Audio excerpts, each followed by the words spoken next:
have a little bit of an idea what I'm doing here on my inaugural YouTube video. This may not ever air. Maybe it will. But this is my very first one. I've done even really no practicing. So what we're doing today is we're in Mammoth Cave National Park. We're going to be hiking a few to several miles. I haven't really picked my route yet. To the Bluffs campground, primitive campground in Mammoth Cave National Park. And I'm looking forward to it. So thanks for joining me. Okay. So, as I mentioned before, I'm new to this. I mentioned it several times, and you'll hear it several more times throughout this video. I'm a YouTube expert, so I've watched a lot of videos so I know what to do. I've watched enough videos to learn some things that you shouldn't do. I've watched enough videos to learn some best practices and tips and hints and tricks. I just don't have a lot of experience doing this. So far, I've been out in the woods backpacking 2 nights, both with my son. He's 13. The first trip we took, he was 11, 10, pre-COVID. And then we tried one last summer. He was 13. This past spring. I don't know, maybe last year. He might have been 12. And he gets a little nervous in the woods. And in fact, he's so nervous about camp, about sleeping in the woods. And I don't know that I help. I'm trying to push him into hammocks. I'm a hammock camper. I sleep much more comfortably in a hammock than I do a tent. Therefore, I have better hiking days after having slept in a hammock versus a tent. So, but with him, at nighttime when it gets dark and he gets a little stressed, he likes to have Dad right there inside the tent with him. So I've had him out in the woods once we backpacked. I'm sorry, once we tented, and that was here at Mammoth Cave National Park. It was okay, I just don't sleep good in the tent. But he was scared. So the second time we went, we hammocked. It was at Zaleski State Park. And he was super nervous. I didn't want to stay at their designated campgrounds. Shh, I'm supposed to do that. So we kind of bushwhacked off trail. We went about a mile past one of the designated campgrounds after we got some water. And then after we went about a mile, we bushwhacked off. And I found some hammock trees. Or, I found a setup for 2 hammocks. But he and I were about 35 feet apart. And he was nervous. And we got some rain that night.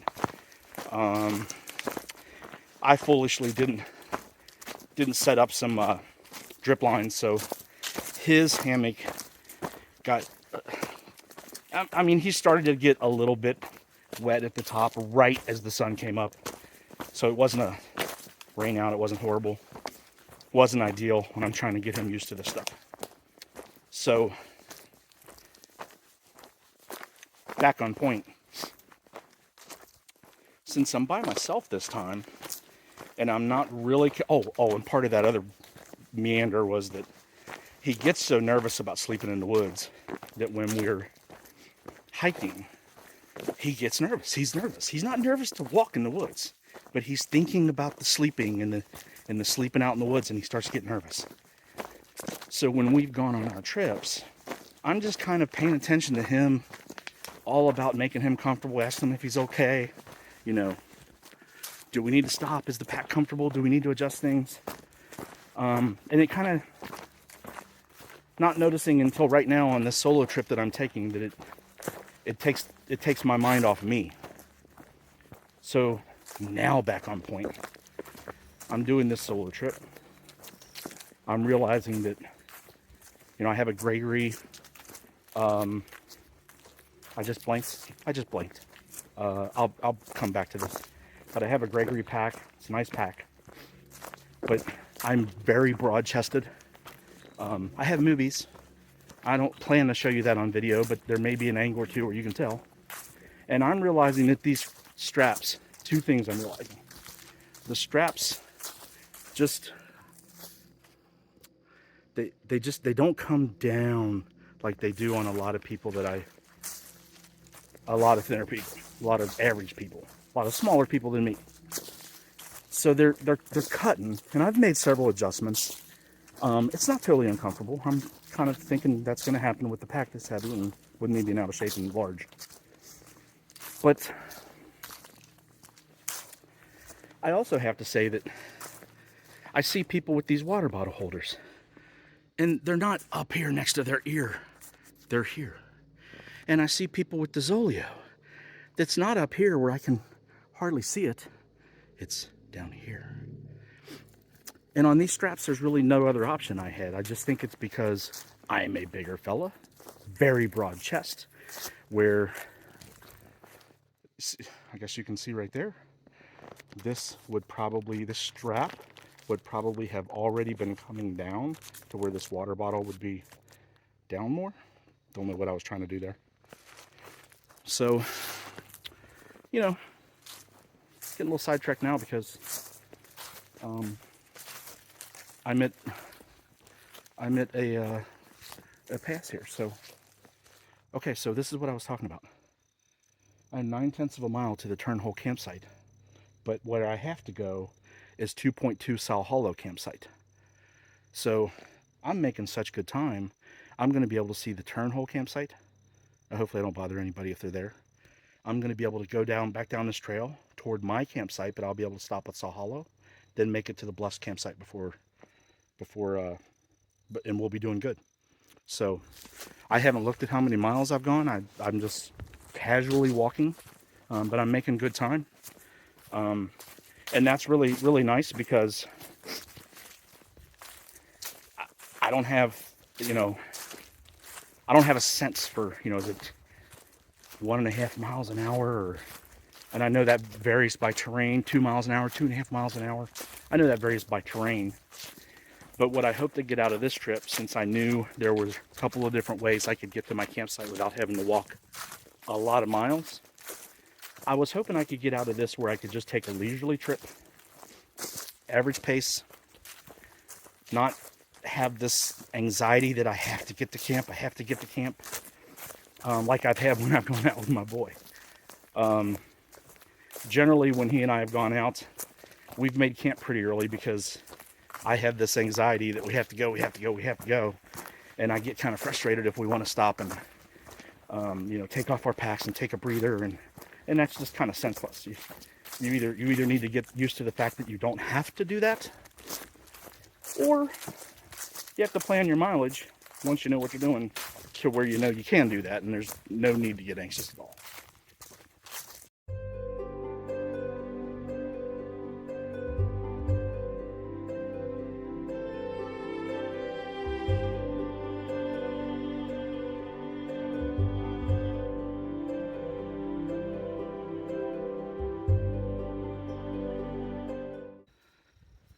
Okay guys, so this is Turnhole Bend or Turnhole Key Campground.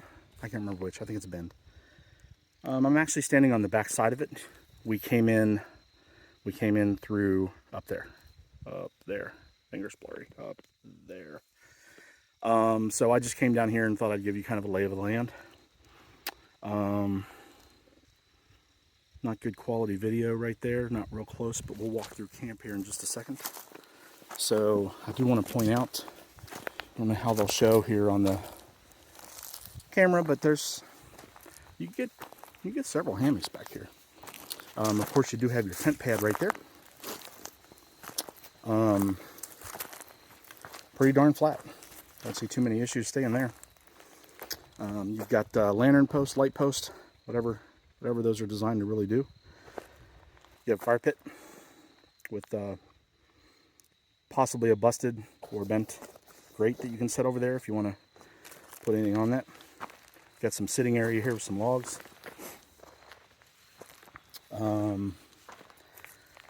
Right up, right in there somewhere, I think, or I don't know what they're called, but that's where people can tie up their horses, because these are all horse-friendly trails back here.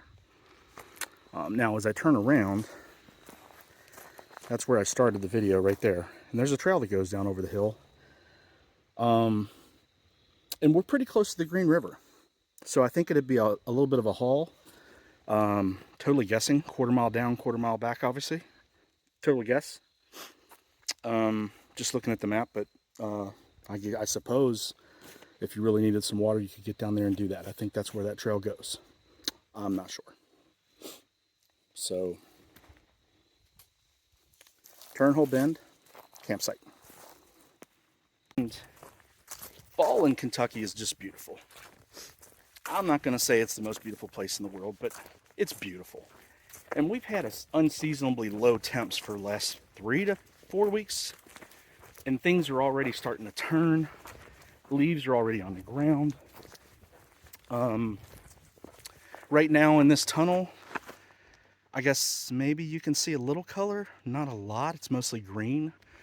But golly, driving in here through the roads that lead into and around the Mammoth Cave National Park, there was oranges and fire reds, and in another week or two it's going to be amazing.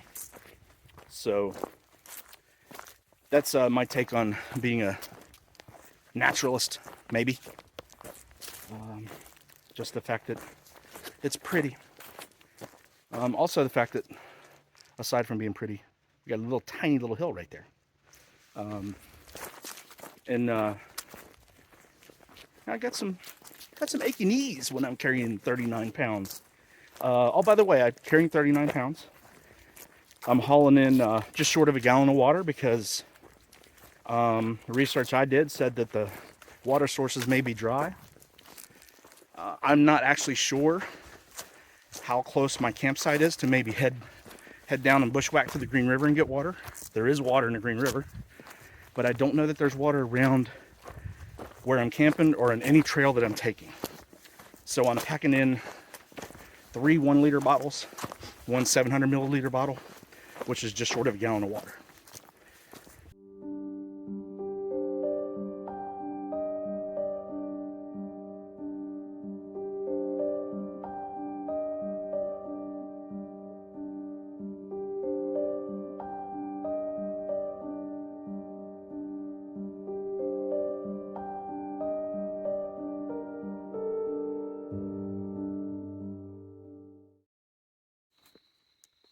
All right, guys, so this is Saul Hollow campsite, backcountry campsite, reservation only.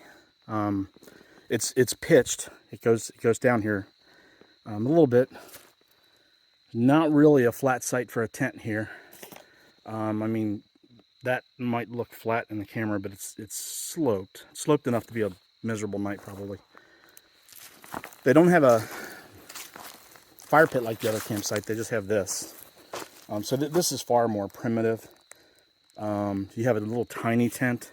There's a little plateau right there you can maybe set up on if it rains or downhill, so that's not good. But nonetheless, I'm not going to spend any more time on this one. There are hammock spots, a couple hammock spots at least.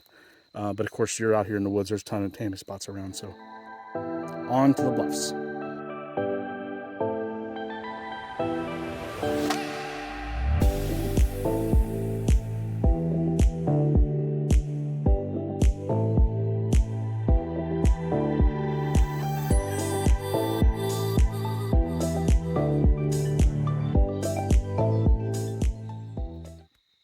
Okay, gang, so I made it to the campsite.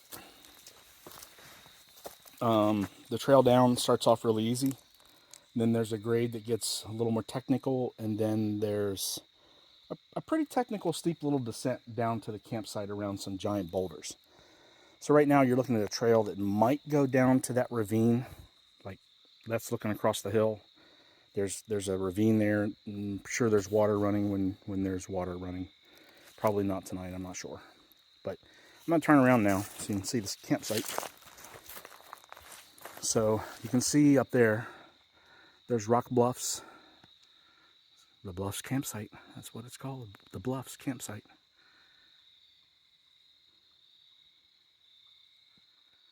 And there you have it. So you've got your pole to hang things, you've got a tent pad.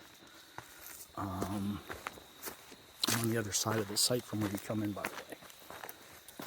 You have your fire pit. Fire ban, can't burn anything, but there's your fire pit. Actually, it's very level, and the grate looks good, so that's promising for the future. There's some boulders all around this. You see I've got some stuff just laying out all around because I'm getting ready to make camp. And you can see these boulders. I mean, there's little crevices, little crevasses, or little caves in them. Really neat site. Now you have to scramble down this to get here, and then it goes. You came in from that way, and it's pretty. A little technical. They've got some 4x4s where they build in some steps to try to keep the trail from eroding when it rains and whatnot. And with my knees this far into this trip today, that wasn't fun, but we're good. We're going to set up camp right now, and I'll check back later.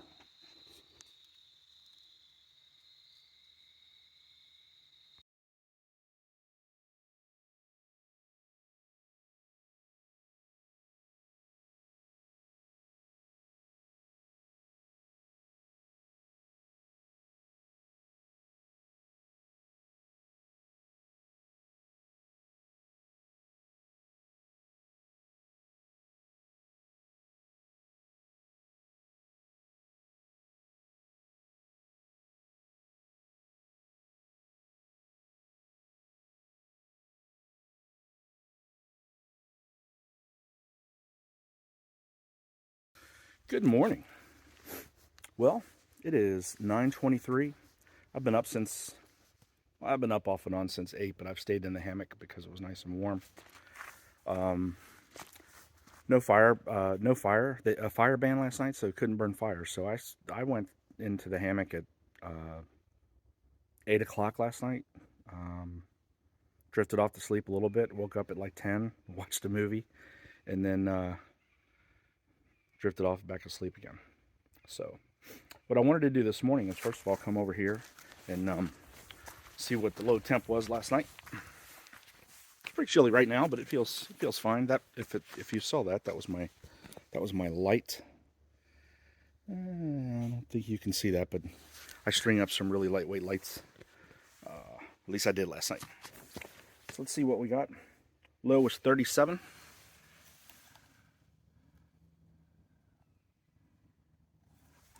Low was 37. Currently 48 degrees. That's very reasonable.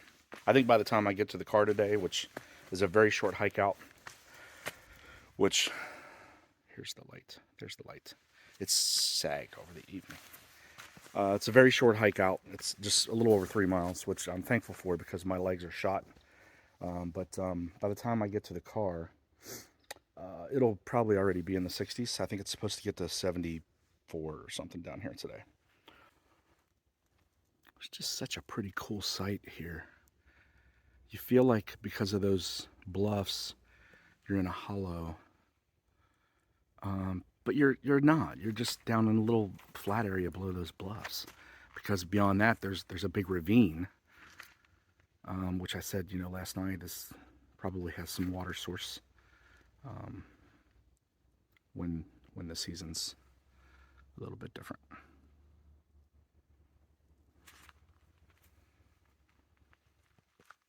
Okay, but what I want to do right now is talk about my setup a little bit. So there's my setup.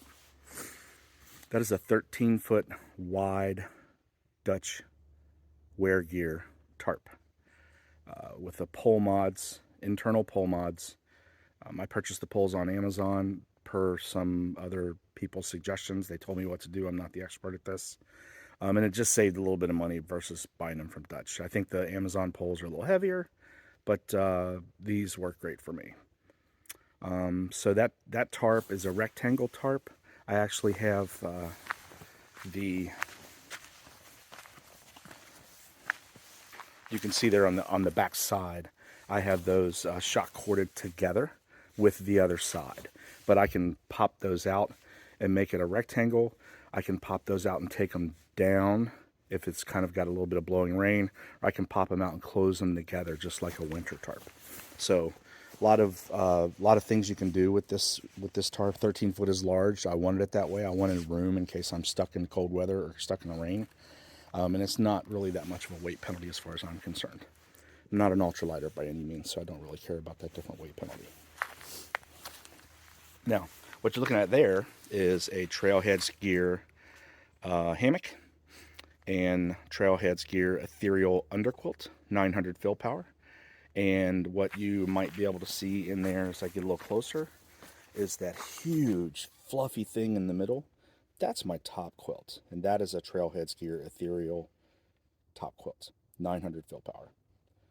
0 degree, by the way. That top quilt and that underquilt are 0 degree. So you can see, just looking at those, how fluffed up they got when I got to camp and shook them out and set them up. They're obviously my winter gear. They're fantastic. I was very warm most of the night and had to vent out the top quilt quite a bit. And then I finally started to really actually sleep real good with when it got colder, I guess. So you'll also see now that's a special order material. It's a print to ink, I think it's called, or print material. It might not be print to ink, I apologize, but that's Liquify Ocean. So that's the Liquify Ocean material, or Liquify Ocean print. I got that out my top quilt, my underquilt, obviously, and I didn't request it, but John was gracious enough to put it on the end caps of my hammock as well. So that's really awesome. And also, if I can get a good shot of it here, you will see that I have a gear sling. It's a hammock gear sling. It just sits off to, well, I have it rigged to where I can sit it off to the side. A lot of people hang it under their hammock, but I typically don't hang that high. And also it's in the Liquify Ocean material as well.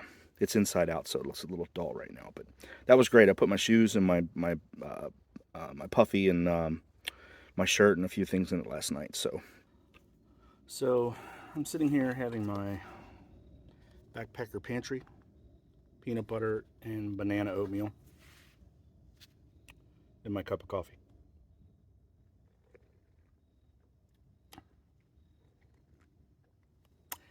And right now, it occurs to me, everybody has a coffee face.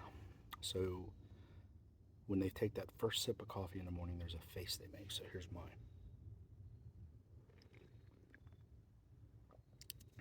And that's good. It's good for backcountry coffee.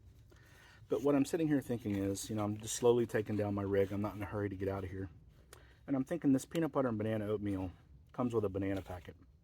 So with the exception of having a little bit of banana in it, in some capacity, it's oatmeal with peanut butter added. So this probably cost $6.99, and I definitely could have gotten something a lot cheaper. And I don't think I'm going to eat very much of it.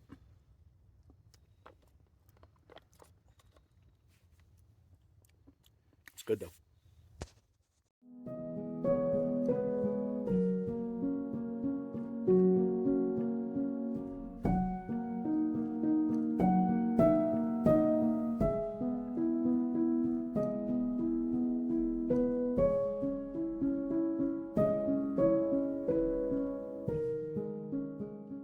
Okay, so as you can see, I'm back in the van. I didn't shoot a lot there at the very end. I was getting, you know, as you get closer to the trailhead, you start to see some people, and I'm not going to be the guy trying to do some camera work during those moments. But it was a short trip out, 3.49, but I've walked around the trailhead already a little bit. Good trip, beautiful weather. Just a little better planning. Bite off less than I think I can chew. I think certainly it would be a whole lot better to take a short trip into camp and realize once you get there that maybe you can take a longer trip out because you're in really good shape, or realize once you get there that it was smart that you took a short trip in. So whatever the case may be, I'm headed right now because that's the last of my water, 3.7 liters. I am really thirsty. Gonna try to get GPS going here inside the park. There's not much coverage, but try to get a map up to get back to the interstate and hit some drink. Check in later.